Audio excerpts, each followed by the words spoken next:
Chairman Korangi town نعیم شیخ، جو کہ اپنے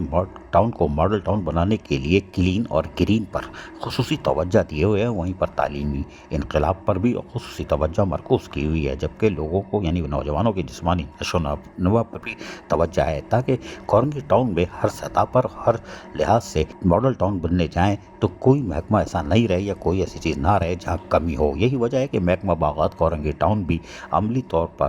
کلین کے ساتھ ساتھ اب اپنے ڈپارٹمنٹ یعنی گرین کی طرف متوجہ ہے۔ 16,000 روڈ کی گرین بیلٹ کو مزید گرین بنا کے سرسبز و شاداب بنانے کے لیے اب پھولدار پودوں کی تنصیب اور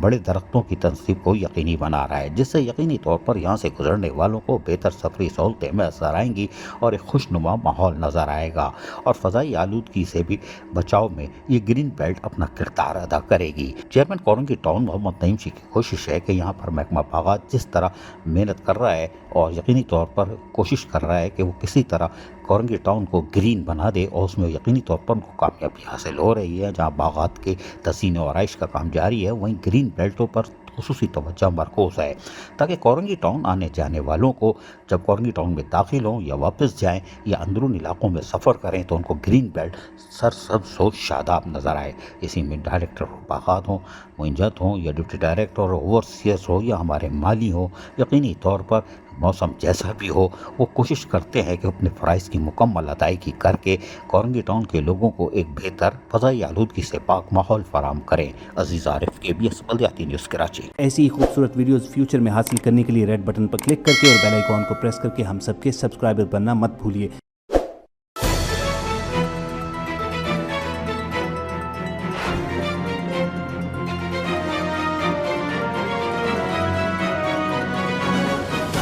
KBS بلدیاتی نیوز۔